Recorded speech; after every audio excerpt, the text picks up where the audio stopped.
I think we can make a start now. Thank you and welcome everybody. Thank you so much for joining us this morning. I'm Richard Paynter, the head of Grants South for the Lloyds Bank Foundation.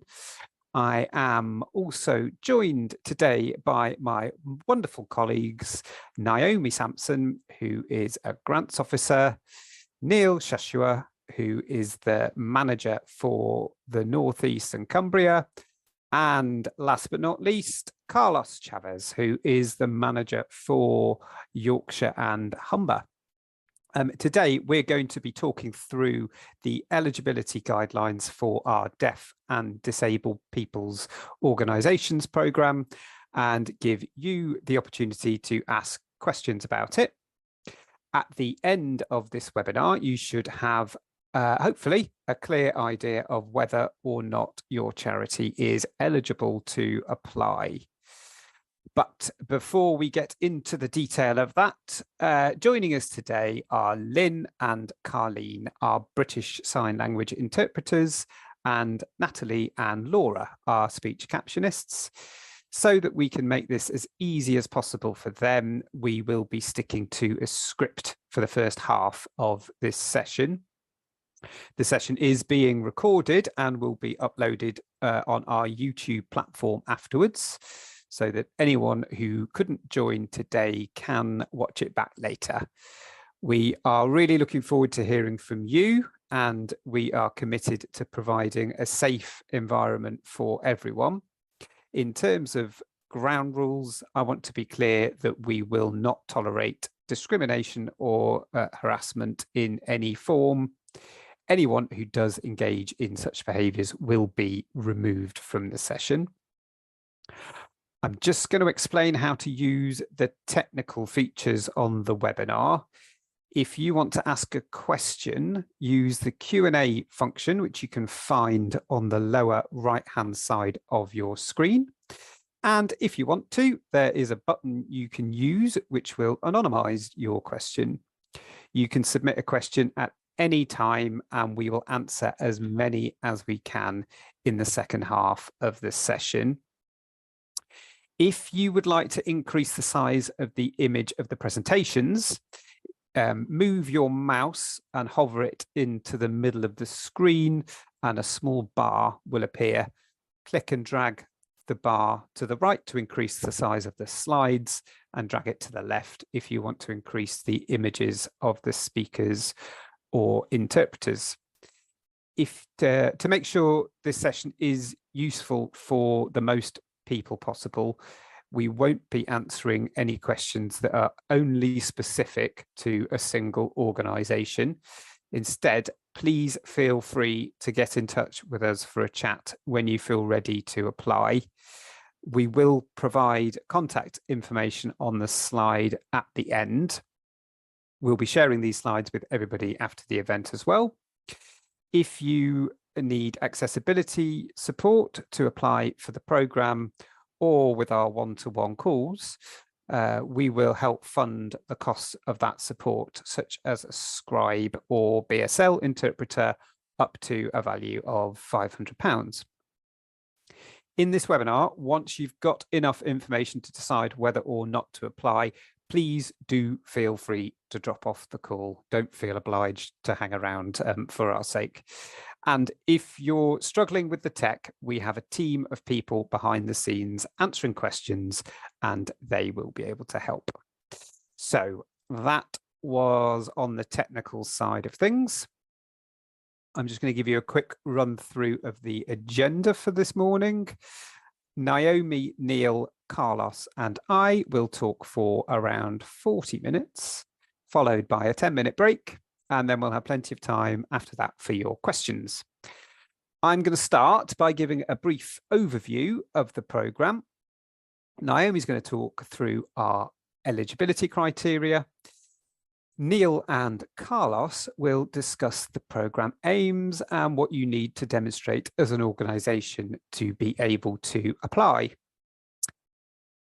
So, what is the Deaf and Disabled People's Organisations programme all about?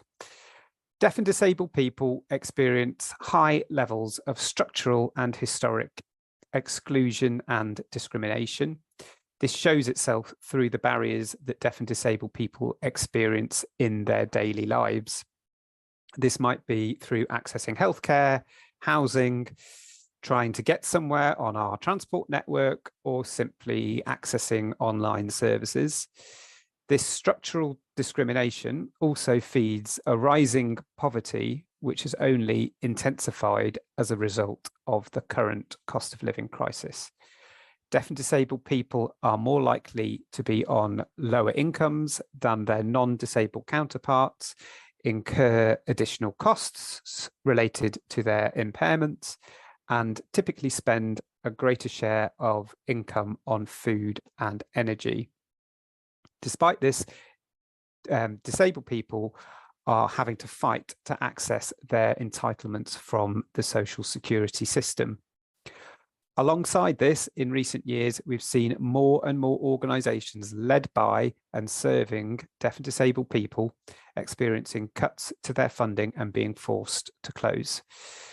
Through this programme, the Foundation is committing 25% of its annual grants budget, so that makes it around £3 million a year, to organisations working to address barriers experienced by deaf and disabled people. This is our second round of the programme under our Building a Better Future strategy, which runs through to 2026. The programme has been designed with organisations serving deaf and disabled people. The process highlighted the following key priorities for the fund, which informs the programme's criteria, which you'll hear about in a moment. Firstly, deaf and disabled people continue to be very poorly represented in the leadership of organisations which exist to serve their needs. This is a particularly pressing issue for disabled people, as there is often still a perception in wider society that it's okay for people outside the community to speak on behalf of it. More so, in fact, than for other protected characteristics. Consequently, we realised that we should be supporting organisations that are clearly led by the community that they're serving. Neil's going to give more details about exactly how we define being led by shortly. Secondly, it's crucial that we support organisations that have the social and rights-based model of disability at their heart.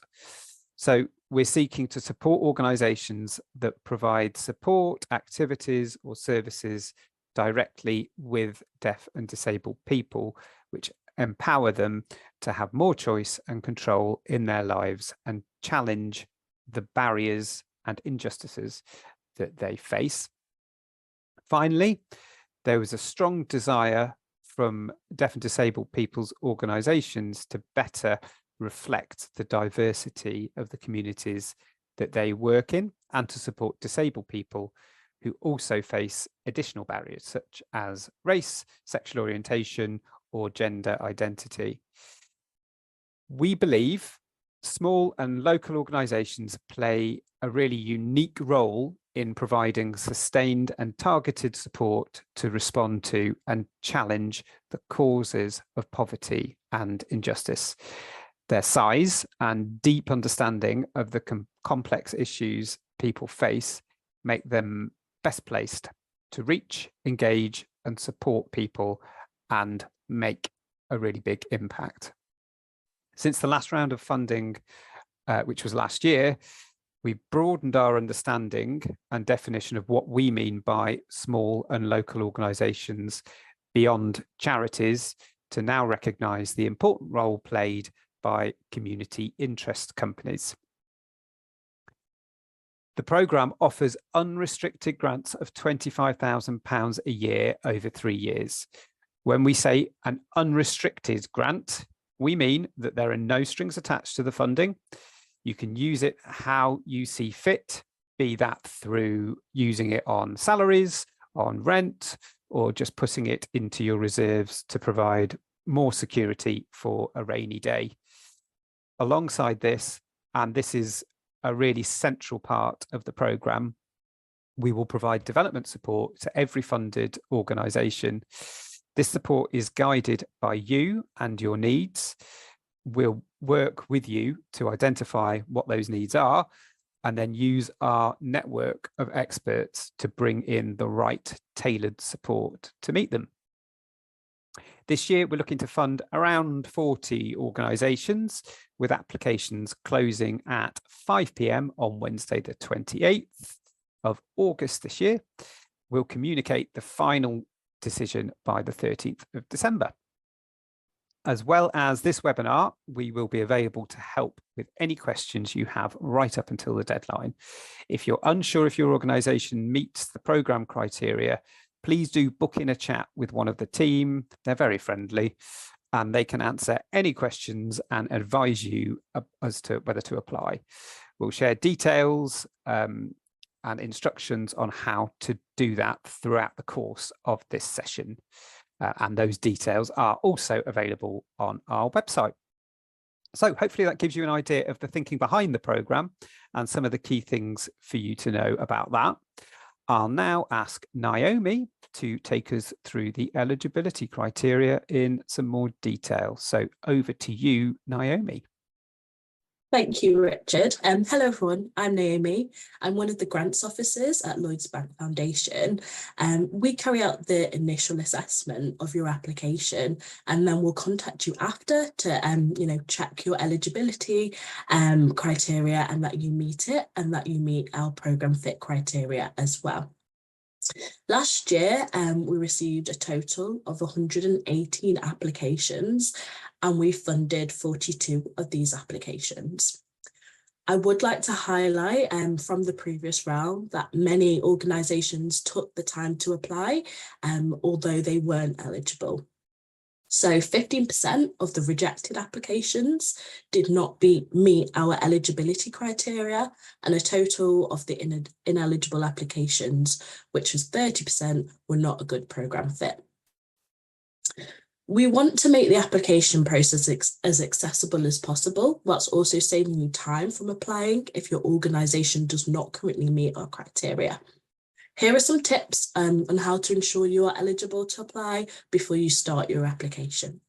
So please go to our funding page on our website and click on the Deaf and Disabled People's Organisation Fund. Scroll down the page and you will find the link to our eligibility quiz. Please take the quiz, as it is only 2 minutes and is an easy and quick way to check your eligibility before you go through the whole application process. If the quiz's outcome shows that you are eligible, please read the guidance and look at how your organisation fits with the programme's aims and priorities. On the funding page, we have the easy read, large print and BSL versions of the guidance documents for anyone who needs these as well.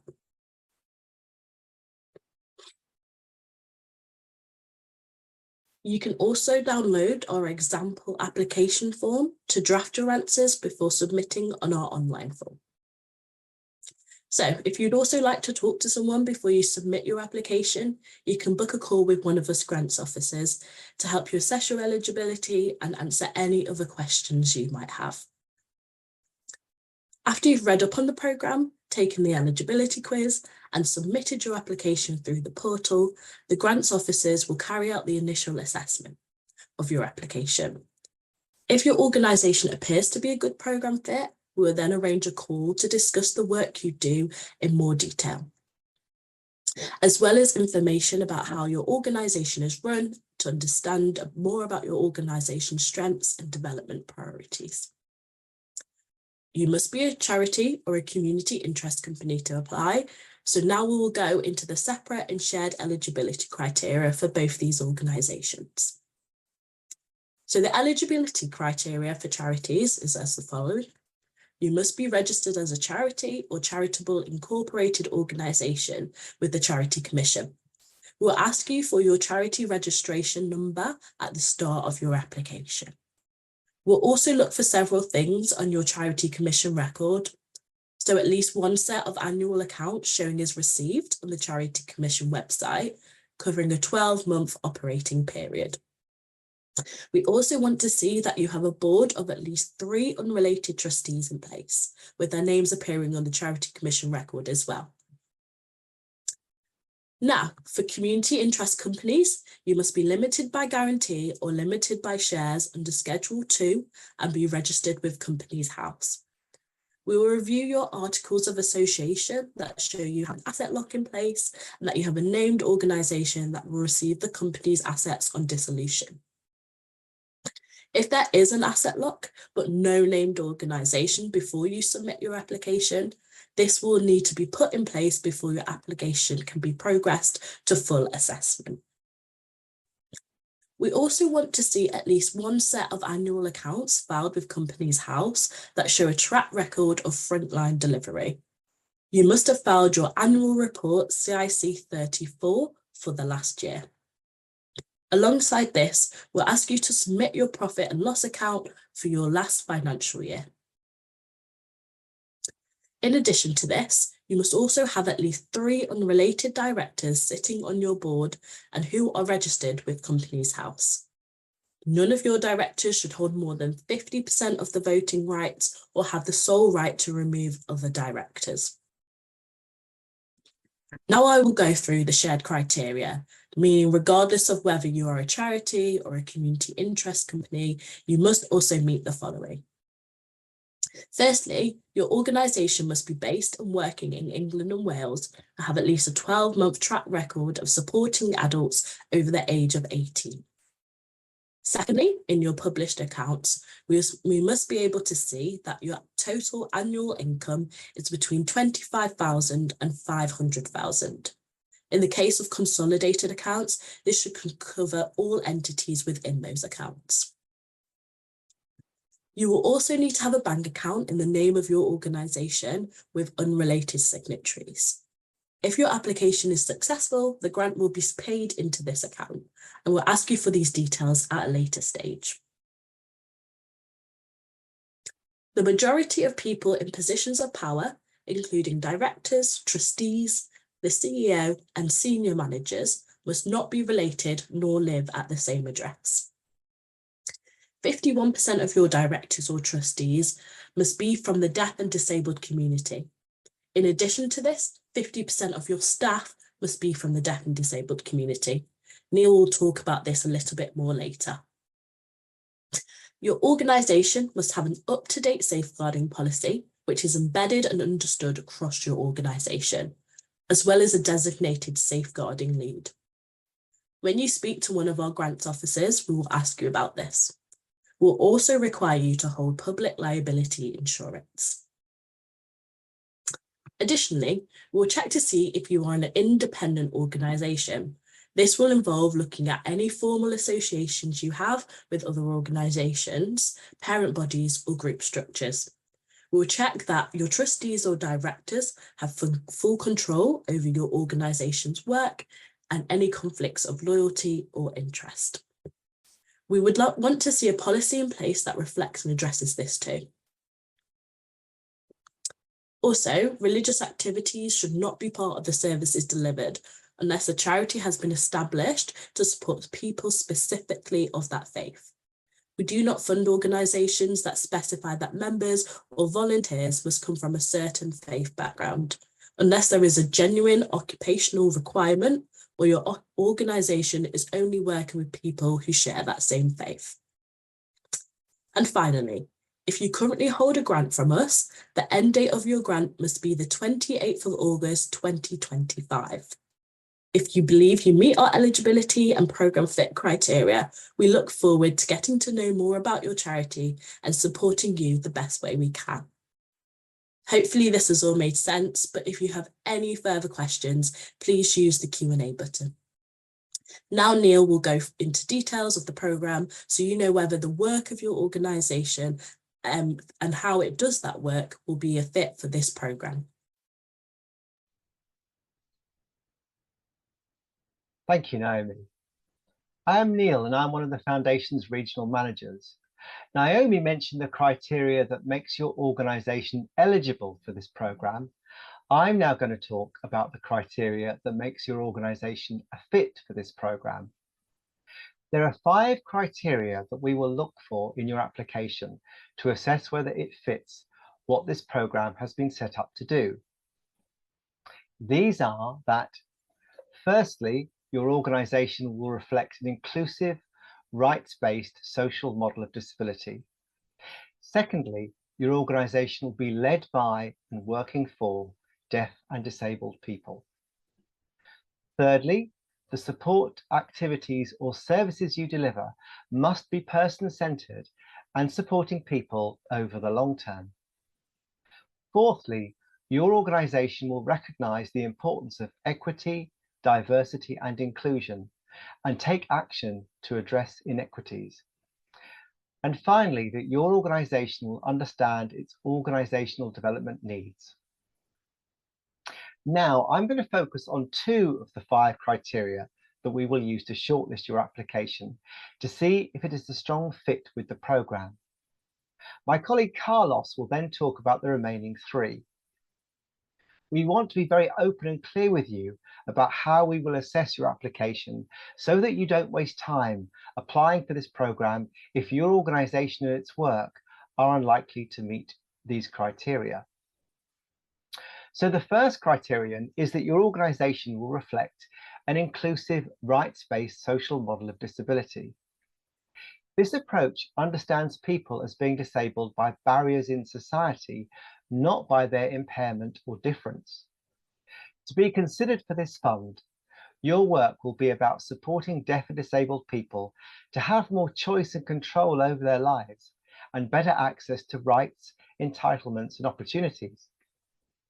In your application, we will look at how your work supports deaf and disabled people to meet together, get their voices heard, and support people to challenge the barriers, discrimination, and injustice they face in the wider community. It will be important to demonstrate that deaf and disabled people are at the centre of your work and are involved in designing, developing, delivering, and reviewing the work you do, following the principle of nothing about us without us. Secondly, your organisation will be led by and working for deaf and disabled people. As mentioned by Naomi, we mean that at least 51% of your directors or trustees and at least 50%, half, of your paid staff identify as deaf and or disabled. We're doing this for the following reasons. This programme is very much about supporting organisations that clearly adopt and promote the social model of disability, alongside their belief that there should be no decisions made about deaf and disabled people without involvement from those people. We believe that the expertise of deaf and disabled people gives greater understanding and insight into their needs, greater knowledge of the issues faced by this group of people, and a stronger relationship between the organisation and those being supported by the organisation, leading to more effective and better designed delivery.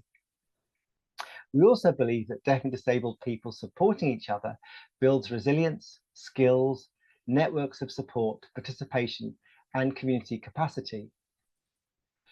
We recognise that on its own, having over half of your directors or trustees identifying as deaf and disabled people and half the paid staff does not necessarily mean the organisation is going to automatically better meet the needs of deaf and disabled people, but we think that it is a strong indicator that it will. In addition, we will be prioritising applications where 75% or more of the directors or trustees and half of the paid staff are deaf and or disabled people. This will mean that those organisations where there's a greater presence of deaf and disabled people are more likely to be supported by us if all other factors are equal. To illustrate these criteria, here is an example of a charity we funded last year in the first round of this programme. It's an organisation that provides holistic support for disabled people to advocate for their rights and entitlements across education, employment and transport. They are also providing health and wellbeing services with social inclusion and co-production at their core. They complete regular outreach and facilitate speaking up forums to identify the barriers that local deaf and disabled people experience and work with them to advocate for change.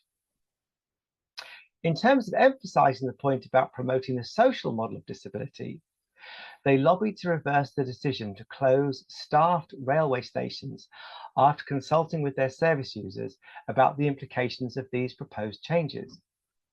They are also campaigning around the digital divide, particularly the change from analog to digital phone systems and how this change will affect the disabled people they work with, who are less likely to have internet access and more likely to be socially isolated. Alongside this, they deliver bespoke disability awareness training for local organisations, including local policymakers and commissioners. I'll now hand over to my colleague Carlos, who will take you through the rest of the criteria for this programme. Thank you, Neil. I am Carlos, also one of regional managers, and I cover Yorkshire. Following on from Neil, the next criterion looks at the support, activities, or services you deliver, being person-centered and supporting people over the long term. Person-centered services, activities, and support include one-to-one engagement with individuals. This helps create a strong relationship with individuals and helps you to understand the challenges and barriers they face, and helps people to access their rights and entitlements so they have more choice and control over their lives. You may use different approaches and tools to help you understand the needs of the people you are working with and how they are progressing on a journey of change supported by you. Your organization may also deliver group work and social activities, but to be person-centered, we believe it is essential to deliver the one-to-one work. Person-centered services help with the understanding of the holistic needs of the people you are supporting and how those needs can be met. We're not expecting your organization to meet all the needs of the people you support, but we expect you to have a trusted relationship with providers or agencies which can help people to overcome the challenges they face and meet their basic needs, like benefits, healthcare, domestic abuse, services, for example. We would like to see that when you refer someone for support, you track the progress to address their needs, and it may be that staff or volunteers support people at appointments. So that's person-centered. Now, I will talk about what we mean by supporting people over the longer term. We recognize that the challenges and barriers that deaf and disabled people face are ones they are likely to have faced for many years, if not their whole lives. So we're interested in supporting organizations that are there for people for the long term. These organizations offer support, activities, and services that enable people to progress on a journey of change. We will consider applications where short-term support leads to continued engagement. For example, you may be an employability support and advice center using an appointment system and a weekly drop-in. However, you must also provide longer-term in-depth support. This could be through having a key worker who would collaborate with individuals to access relevant training, work experience, job search support, IT or communication skills development, but it could be through other means. We're not able to fund one-off support where there is no long-term relationship, for example, a helpline, drop-in only, or just signposting to other services. Now, I will talk about the next criterion. Your organization will recognize the importance of equity, diversity, and inclusion, and take action to address inequities. We know that deaf and disabled people face discrimination or are treated unfairly because of their impairment or difference. This can also happen because of other aspects of people's identity and characteristics, like their age, race, gender, religion, or where they live, which often overlaps, so people can experience a unique set of personal challenges and barriers in society. To address those inequities, we want to partner with organizations that recognize the importance of equity, diversity, and inclusion, and take action to address those by showing that they, firstly, understand the makeup of your community.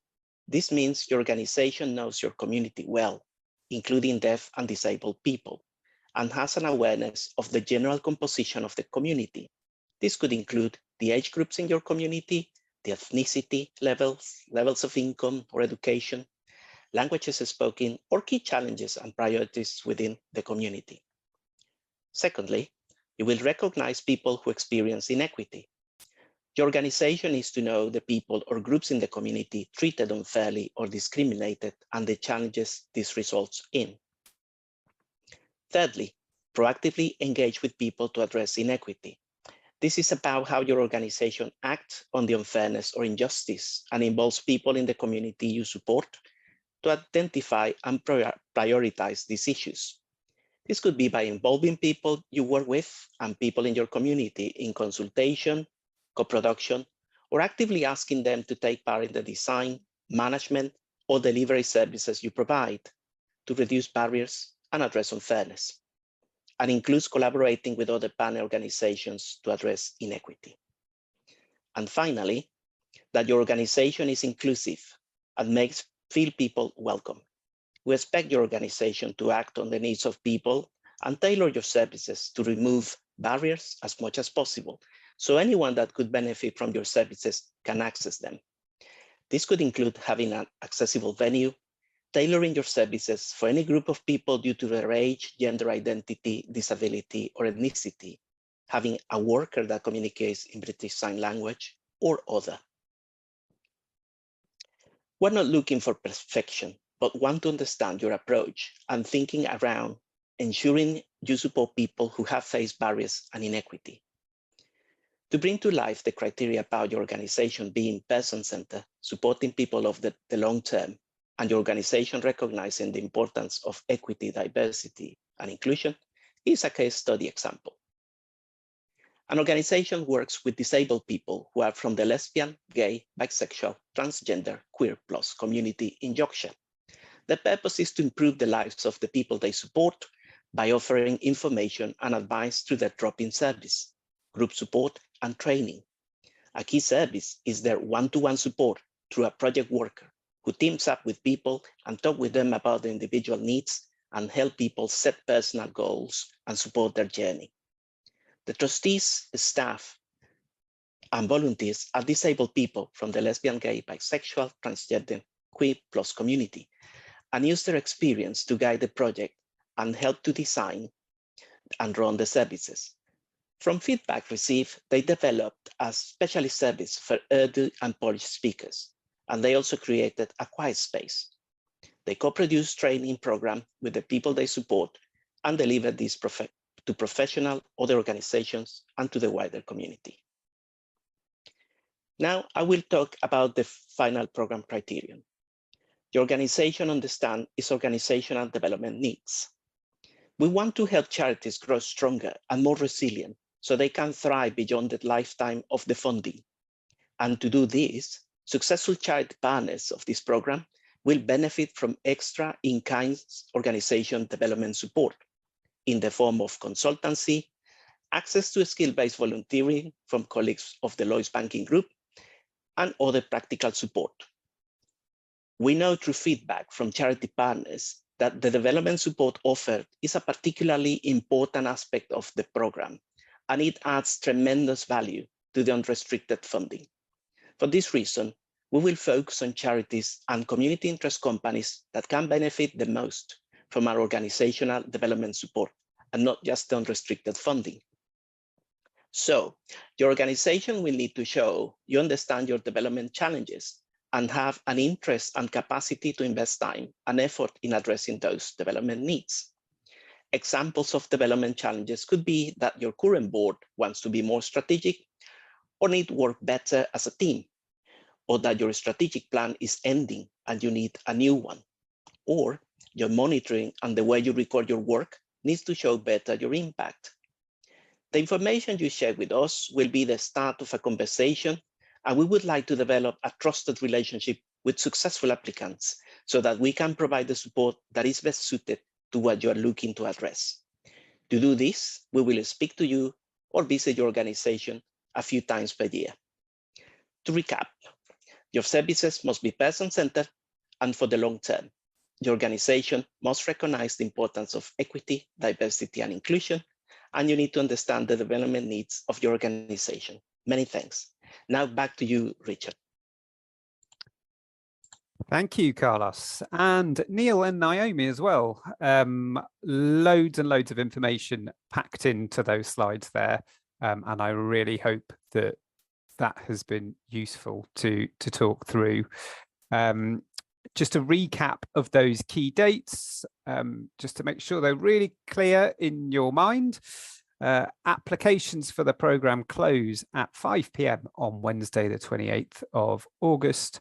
Our shortlisting and assessments will then happen between September and November, and decisions will be made in December, with the final outcome communicated to everybody by the 13th of December 2024.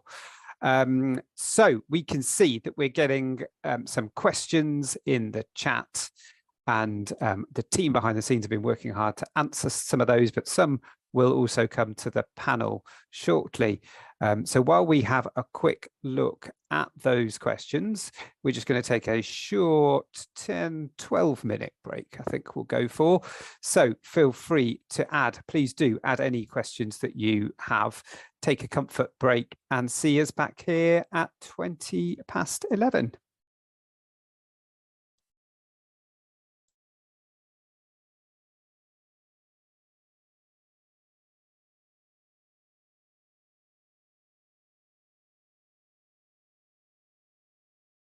Hi guys. Hi Naomi. Hi Carlos.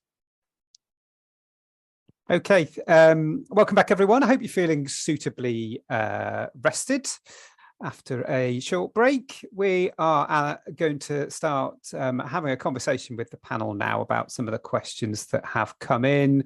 You'll see from the Q&A that the brilliant team behind the scenes have already been answering a lot of them, but some of those questions in there have been flagged for the panel to answer, and we're the panel. So Neil, Naomi, and Carlos, we're in the hot seat for these questions. So yeah, hope you're feeling suitably okay with that. What we'll do is I'll be asking various members of the panel different questions broadly relating to the areas that they covered in their presentations.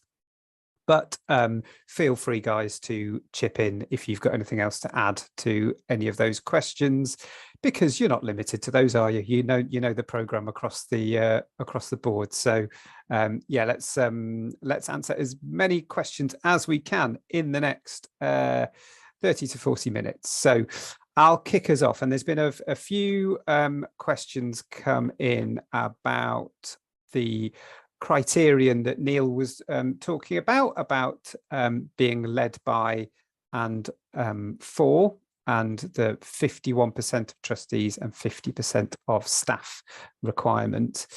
So I'm going to bunch a couple of those, and we'll start looking at that. We'll discuss that in a bit more detail. First question that I'm going to look at, and if I'm looking to the right, that's because I've got the questions over there. My gaze is not distracted.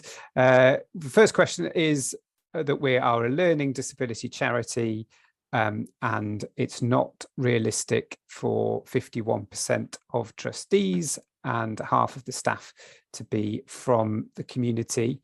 Thank you for that. It's a really good point, and something that we have that has been fed into us before. We do appreciate that that particular criterion does pose some different challenges for different organisations and communities. We do feel it's really important, and Neil was talking about this in his part, that the funding that we're giving is for organisations that are really led by and putting the community at its heart, and we want to support those organisations that are wholeheartedly community-led. That particular criterion has actually changed slightly from the first funding round. So in the first funding round, we had the criterion that 75% of trustees and 50% of the staff team needed to be from the community. We have adjusted that slightly because we are aware that there are lots of organisations that are working towards a greater leadership of the community within their organisation. And as Neil and Carlos were talking about, we've also added different elements to the criteria to understand how people's lived experience is brought into the organisation. So being person-centred and being led by the social model of disability are also factors that we'd take into account when assessing that. And it was what was really great last time is that through the funding, even though it was a higher bar than this time, we did fund around 15% of the charities that we funded were led by people with learning disabilities. So that's that one. So it is a criterion that we need to apply across the board, and it's something that we really believe in and are committed to with this programme around being led by the community. There is a second question which I'll touch on as well, which is that the criteria states that 51% of trustees and 50% of staff are deaf or have a disability. Does that include volunteer staff support within the office who are gaining soft skills development? So the criterion around staff is specifically around paid staff. So it wouldn't include volunteer staff. And the reason for that is that we want to see that lived experience is brought into all elements of the organisation. So from the trustees down to staff, so that all people in positions of sort of power and responsibility are reflecting the community as well. So that's a couple of questions on that one. I don't know. Is there anything else that you'd want to chip in on that? Neil, you were talking through this in the presentation. I don't know if you've got anything further to add on that. I'm trying to put you on the spot. No, thank you, Richard. I think it's a good point. Essentially, we really are looking at who is in charge of the organisation, who controls its decisions, who controls decisions around its resources, etc. So that's why we have set this 51%, 50% rule around that. And essentially that's the kind of purpose of this programme. It's about backing organisations led by and for. So there are questions about the numbers and challenges around that, but broadly we're keeping in the spirit of that, really. So that kind of echoes really what Richard was saying without getting too much into the detail of that. Thank you very much. Naomi, I'm coming to you next. So you feel ready and poised for this one. This is a question about payments to trustees. So the question is that it is quite usual for trustees in small user-led organisations to do some paid work if it's written into their governing documents.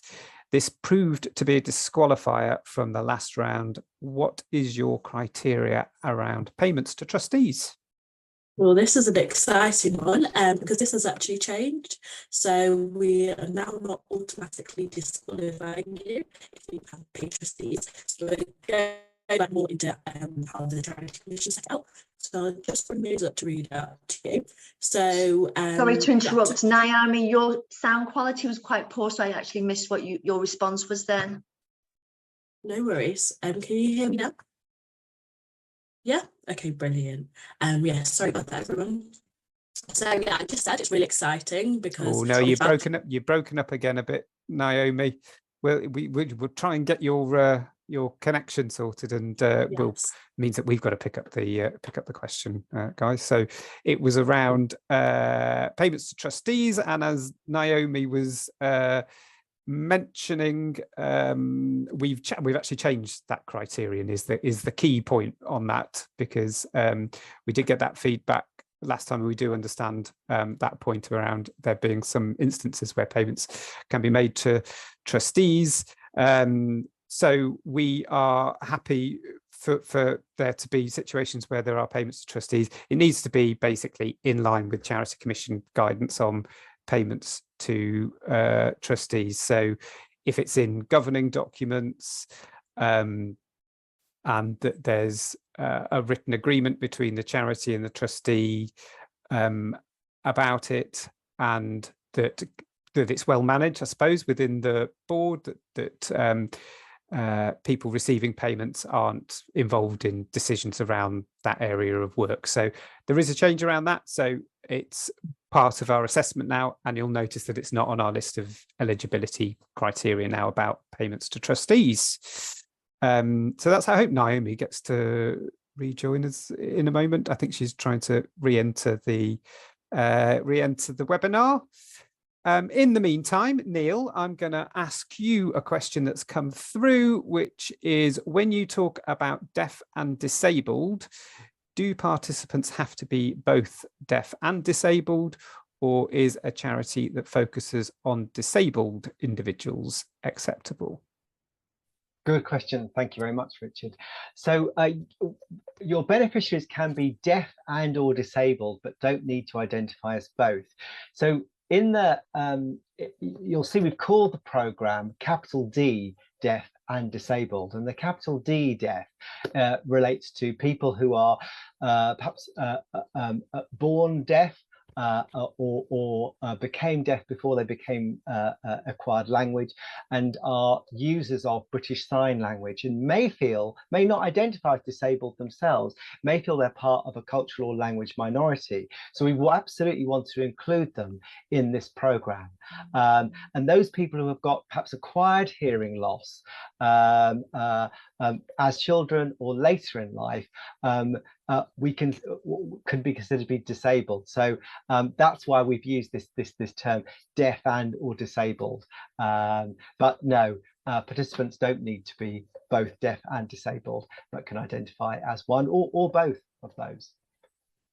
Thank you very much. Welcome back, Naomi. Carlos, I'm going to ask one of you now, and it links a bit to what you were talking about in your presentation, but can you expand a little bit more on what we mean by long term in terms of the support and activities that an organisation might provide? Thank you, Richard. What a good question. To open up the longer term and talk more about time.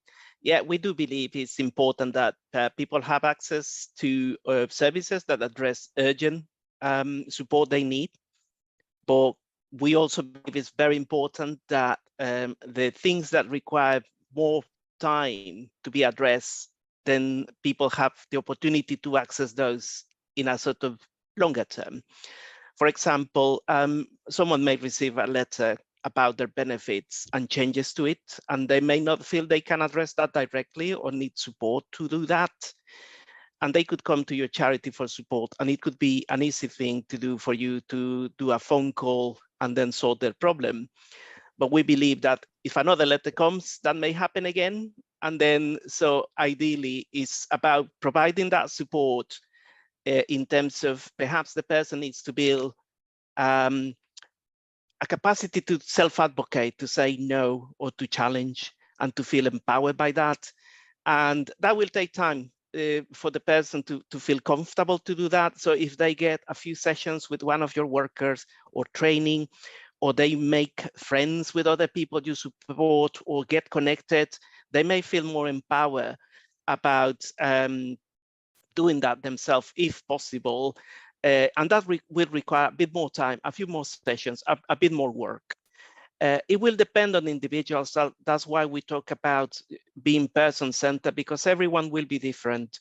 So what we would like to see in organizations we partner with is that there's an opportunity for people to be supported in a number of sessions, in a number of ways, over a period of time, rather than one-off, and then off they go. If that's all they need, fair enough, but we would like to see that the core of people you support have access to that longer-term service, longer-term opportunities.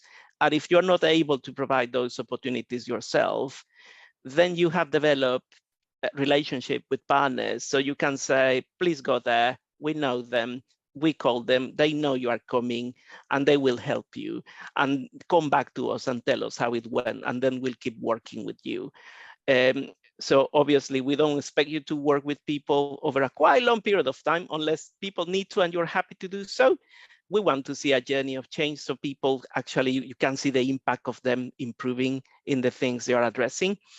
But yes, if it's only one-off, probably the core of your work, then probably wouldn't sort of cover the requirements of this program. We don't want to see that support to be there for a good period of time. Thank you, Carlos. A really comprehensive answer there, and I hope that's helpful. One for me now. I'm gonna nominate myself for this one. Will this fund cover projects created and delivered by a collaboration of organisations working with deaf and disabled people? Again, another really good question. And the key point for me around a lot of the questions in relation to how the funding is used is that it's unrestricted. So if you're funding, if you want to use your funding to pay other organisations or give some of the funding to other organisations, then you are able to do that. We don't actually monitor how the funding is used other than asking you how it's been used, but we don't have any criteria about how it has to be used other than furthering the objectives of your organisation.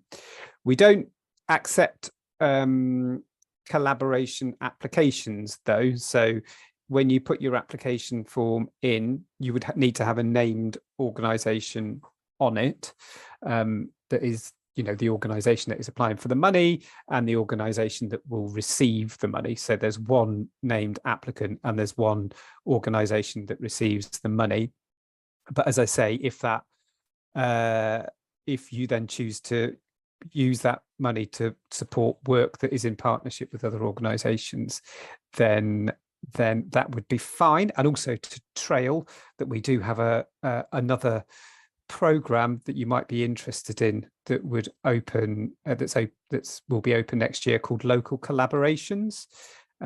So do check out our website for information on that. That is more about organisations working in partnership with each other to influence change within around a particular subject or in a particular place. So do have a look for that one as well, if that might be more suitable.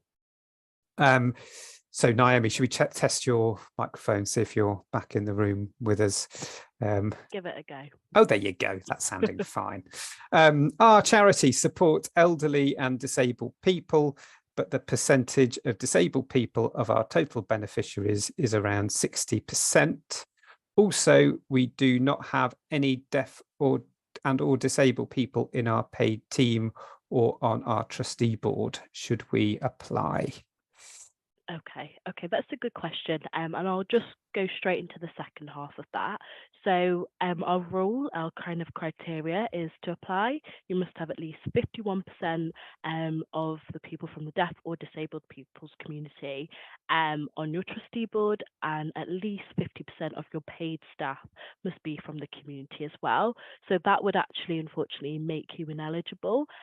But to the first half of the question, so if you did meet that criteria, the 51%, 50% criteria, we would see you as eligible for if you were supporting disabled people and elderly people, where the majority of your work is for disabled people. Fabulous. Thank you very much. I am going to I'm going to throw one to you now, Neil, because you've not had one for a little while, just to change up the voices a little bit. Do parents or carers for people with disabilities count as part of the community through their lived experience? Thank you, Richard. This programme is for people who the focus is on those who self-identify as deaf and or disabled. So yes, we know that many parents and carers themselves identify as deaf and disabled, and if they do, they would absolutely count in terms of the percentages we're talking about and the focus of this. If not, however, then they wouldn't know. It's about people who self-identify as deaf and disabled, and if they are, and as many people do themselves who are deaf or disabled, look after deaf and disabled people, then this program would be for them.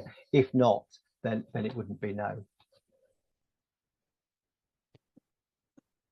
Okay, thank you very much. And I can see in the chat that we've got quite a lot of questions that are coming through, which are about your organisation, which is fair enough, and whether you're eligible to apply specifically around your work, can I put another prompt in to please do book in a Calendly call? So we call them Calendly calls. They're really just slots that you can book in with one of the team to have a conversation for half an hour about your organisation and what you do with one of the team, and then we'd be able to give you specific advice and guidance about the criteria and how it fits to your organisation. So please do that if you have something that's very specific to what your organisation does.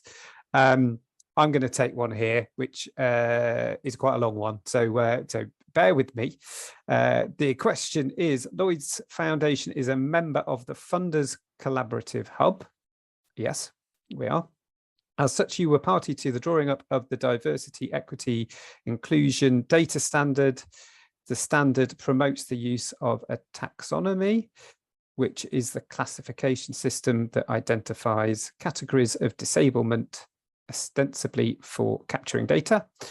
This can work against organisations that are not specific to particular disablements. How does Lloyds Foundation use this data standard? Okay, so I think I understand the question, and it's talking about if your organisation supports people with a pan disability, as we'd say, so across a range of different impairments. And well, the simple answer to the question is that we don't use that standard, which is called the DEI, Diversity, Equity and Inclusion Data Standard. We don't use that for assessment. So it wouldn't affect the information in that, wouldn't affect your chances of being funded. Once you've completed the application form, we do ask that you complete a second form, which is this one, which asks for a bit more detail about your organisation and what you do, and that's that. So it's used for us to understand our own grant making and the kinds of organisations that are applying to us, and we can use it with other funders, so we get a broad understanding of that, but it doesn't inform how we allocate our funding. So please do fill out the form. It is a voluntary form and it won't affect your chances of being funded. So I hope that answers that. Carlos, I'm going to ask you this one. If you are an impairment specific organisation, do your staff and trustees have to represent that impairment group? Good question.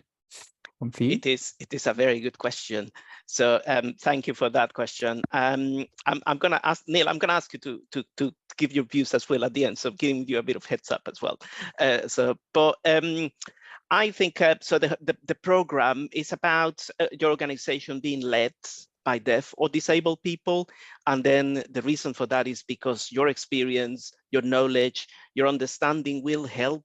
Well, not just represent the community you are supporting, but also inform, guide, provide that strategic understanding of the challenges and barriers that the people you are supporting face. So it's important to have that understanding and connection with the people you support. But having said that, it's the overall experience. What we ask is about how you use that understanding and experience in terms of supporting your client group, your beneficiaries, the people you work with. So it's not about describing exactly what sort of disabilities or challenges you personally or your board has. We will not ask you about that. We will ask you about the collective in terms of your knowledge and understanding in engaging with the people you support, and then how you lead by being part of the community. And that's the important bit rather than the individual experiences. So that's my take on that. But I will invite Neil as well now to share a bit of your point of view, Neil, because it's quite an important point, this is. It is, Carlos. Yeah, no, thank you ever so much. I think you've answered it really, really well. So I think we would look at, as you say, the connection between the trustees and the staff and the people that are supported, because what we do look for is to ensure that there's a strong connection, as Carlos said, as well as a really good understanding of the barriers and discriminations that the people, the charities set up to support, what they face. So, for example, if you had an organisation, a charity, that's focus was people who identified as deaf, capital D, deaf, and were British Sign Language users, but the trustees, although identified as disabled, none of them were British Sign Language users, and none of them identified as deaf. We would be asking, how did that come about? And what are the connections then between the trustees and the people that are supported by the organisation, really? Because this programme is all about supporting organisations led by and for deaf and disabled people. We recognise the great diversity in that, so we would ask those sorts of questions really around that. So no, but thank you very much for inviting me to contribute to that answer, Carlos. Thank you very much. Neil's not normally that polite to his colleagues, I have to say, but just for show. Okay, please do get your final questions coming in now, as we've got about 10 minutes left. So if you do have a question, then please get it in so that we can hopefully come to it before we finish. Naomi, as you're back with us, you get extra questions now. We support adult survivors of childhood trauma and offer counselling services. Does this meet your disabled criteria? Okay, cool. Yes, so we followed the Equality Act 2010 for what is considered a disability. So in addition to physical impairments, this also covers mental health conditions that have had a substantial and long-term adverse effect on an individual's ability to carry out normal day-to-day activities. Also, I guess specifically to this question, and we know from research that childhood trauma can also lead to mental health conditions such as BPD, depression, anxiety, and that would all come under being a disability. So yeah, having something that's had a substantial and long-term adverse effect on an individual's ability to carry out normal day-to-day activities is what we follow. Brilliant, thank you. Very clear and comprehensive answer there. I've got one here which I'll take, which is that it can be difficult for some small organisations to capture the EDI information due to some tight GDPR laws. Any ideas? Welcome. So yeah, good question and a really good point. What we would say is that we're not asking organisations to provide information that's specifically identifiable to individuals, and we would obviously want organisations that are collecting this information to do it in accordance with the data protection laws. So, and it is self-certified, self-declared information, and we don't, as part of our assessment, ask for any evidence or proof of that. So yeah, so if there is a way for you to collect that information, which would be in accordance with GDPR, which doesn't share, which is anonymous and doesn't share identifiable people, we're only looking for the overall number. So say X% or more than 51% of trustees and 50% of staff is all that we're looking for. So nothing more specific than that. Neil, and again, final plea for people to please get your questions in now so that we can cover them off. One for you, Neil.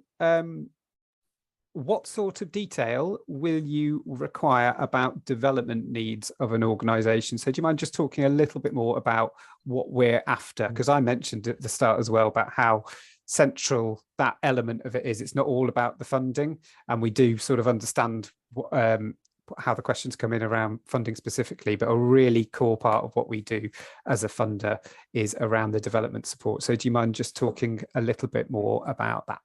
Yeah, no, thank you, Richard. Good question. In the application form, you've probably got about 400 or 500 words, I think, to put down the strengths of your organization, what you believe you're really, really good at and strong in. And there's also space to write out your organizational development needs. So these are the areas where you want support, either from us or from somebody else, to improve your organizational efficiency, effectiveness, value for money, and so on. So this could be around your governance. So we've had a number of questions here, haven't we, about engaging with people with learning disabilities as trustees. So you may have an organizational development need around how can we strengthen our board of trustees, support them to really understand their responsibilities as trustees, and so on. So that's what you would put down there. It might be about your financial management, for example. Something might be perhaps about your financial procedures need reviewing or tightening up, and you might want support around that. It could be around your impact measurement. So, for example, you've got some data on the numbers of people you support, where they live, their ages, etc. But you don't really have a great deal around the impact that that the work that you do with the people you support, what that makes. And you might want, for example, an electronic system, some sort of database to do that. You could put that down in your organizational development needs around those sorts of things. So we're very open for you putting down what you really need as an organization to become more sustainable, to become more resilient, to better serve the needs of the people you support, and to work in partnership with other organizations to meet those needs. I hope that answers enough of the question. Yeah, thank you very much. Yeah, and as I say, it's really key to what we do, that development support, and Neil and Carlos and the other regional managers, that's kind of the core part of what they do. As we talked about, the funding is unrestricted, so we don't really ask a lot of questions about how the funding has been used. Once the grant is awarded, it is our regional managers who are working with you around those development needs and finding other people who might be able to support you. So we feel it's a really great offer, and is really kind of something that we really value. So I hope that helps with that. Just got a few minutes left, so I'm just going to come to a couple of very final questions, and then we will wrap up. Naomi, a question here, which is, what do you look at in the annual accounts? Okay, yeah, good question. So for charities, that would be kind of looking at your trustee names, so checking that they're there, if the addresses are included as well, checking to see they're unrelated. We'd also look at obviously your income to check that's there, and all the kind of breakdowns of that. And that's also to see if you're an independent organisation.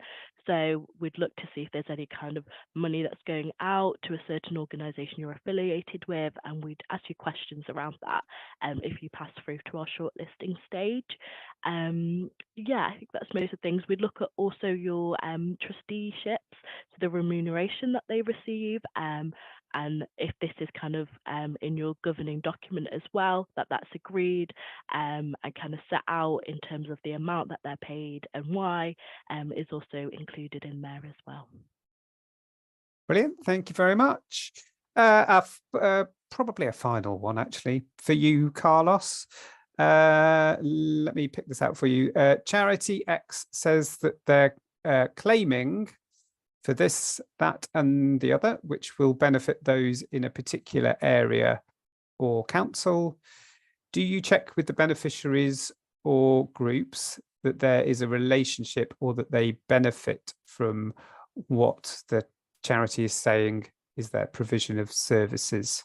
So that's a question, I think, about how we understand the impact of the work on the beneficiaries. Thanks. Yeah, so in response to the question, no, we don't contact the beneficiaries directly, but what we do is a bit of what Naomi was saying. So we will look at your accounts and see if there's any description of the impact that you provide, what communities you work with. We'll look at your website. When you apply to us, we ask you to provide us with an address. So we check the area, we check maps, we check your website to see what stories you got there. For KICs, we can look at the websites, but also the accounts you register with Companies House, which will provide details of what sort of activities you have reported in your last financial year. So that gives us a good sort of idea in terms of, plus obviously your application form. So that gives us a good idea of what work you do, who you work with, and in what area, what council. We have access to stats as well from those areas as well. So we have, as regional managers or people who read your applications who are familiar with the areas, because our GOs also specialize in particular areas of the country, grant officers, that is. So that gives us a good idea. But I was also wanted to add, if you are successful with us, we'll come and see you, not to police you, but to establish that relationship, to get a flavor of your area, to visit your charity, have a cup of tea, and may even bring some biscuits. And at that point, we may talk to your service users if that's convenient, if you're allowed us to do that, and then from that relationship, see with our own eyes the impact you have. So that's how we operate. Hope I answered the question. Yeah, thank you very much, Carlos. And a final one for you, Neil, which is a really good one, and one that we might have to take away, but I'm going to ask it you anyway, because I'm that kind of guy. So for severely disabled applicants who are directors, do you count their PAs or access to work support as staff? This could put disabled applicants at a disadvantage. Any thoughts on that one? I think that's a great question. There's definitely something I think we need to think about a bit more. So certainly for the last round of this program, which was the first one, we did count PAs, but did not count access to work staff that were not employed by the charity. So I think it's a good one. The spirit of the program is about who is in charge and control of the organization, which is why we put these percentages of 51% of trustees / directors and 50% of staff. But if it's about the staff who are actually delivering the work, as opposed to the staff needed to support them to deliver the work, I think we would focus much more on the staff delivering the work to do that. So a great question. I think one we'll need to look at and review, and do book as Richard said, a Calendly call if you've got specific inquiries like that, because they're great and we can look at that. Yeah, and we will take that one away and think about it some more, and provide an answer on our FAQs to answer that one fully. Thank you very much for it. That's a really good question. Right, I think we've only got 3 minutes left, guys. So I'm just going to go round with one final question of my own for each of you, which is what your top tip, and I'm going to limit you to one top tip. What would your top tip be for anyone who is thinking of applying to the Deaf and Disabled People's Organisation's programme, about what they should think about or how they should go about pulling together their application? So I'm going to kick off with Carlos. Thank you. My top would be do the eligibility quiz. If in doubt, please arrange a call with us. We're happy to talk to you. If we haven't got the right answer for you at the moment, we can find out, ask around, and then come back to you. So it's always good to, in case of that, talk to us. Talk to us. Do the eligibility quiz. Good tips. Naomi, same question to you. Yeah, so mine's on eligibility and program fit as well. So I'd say for KICs, one of the big things is that there's no named asset lock in place. So it's really quick to just check your articles of association and have a look if that's in there. So that'd be one for you. And then for charities, I would say checking your trustees, checking your kind of independence as well, and making sure kind of there's no relations in there, there's no conflict of interest that could, call you out, and yeah, just making sure you're an independent organisation, and yeah, you're looking for the money to support the work you do, rather than anything else. So what you did there, you had a top tip for KICs and charities, which is technically 2, but never mind, I'll let you get away with it. Neil, any thoughts from you? Well, great top tips already. I think mine would be for the section of the application form on equity, diversity, inclusion. Think really hard about all of the different groups of people that your charity supports. So yes, we know that your charity will be supporting deaf and disabled people, but please do put in others as well. So if you find that you're actually also supporting deaf and disabled people from a Black and minoritized community as well, and you're providing particular services, or you've provided halal or kosher food for them, example, at events, do put that in. Those are the sorts of things we really want to know around that. So that would be my top tip, Richard. Brilliant, thank you. And mine would be thinking about the social model of disability and how you meet that, and how your services or how your activities and support aligns with that as well. So brilliant, thank you. We've covered a lot of ground there, and thank you so much to everybody for submitting your questions. A Q&A session wouldn't be great without any questions to answer. So thank you so much for all of those. Thank you as well to Neil, Naomi and Carlos for being today's panelists and explaining the programme, hopefully really clearly. Thanks to our team behind the scenes who've done, let's face it, the majority of the work by fielding and responding to the questions in the Q&A. And thanks, of course, to our British Sign Language interpreters, Carleen and Lynn, and our speech captionists, Laura and Natalie. A final plug there about the link to book a call in to speak with us if you have any specific questions. And then just lastly, thank you so much for listening to us. Really hope you found that helpful. Please do get in touch with us if you would like to discuss your application with us. As you leave the call, you'll see a feedback form open in a browser tab. Please complete that to let us know your thoughts on today's session. And lastly, have a fabulous afternoon. Thank you.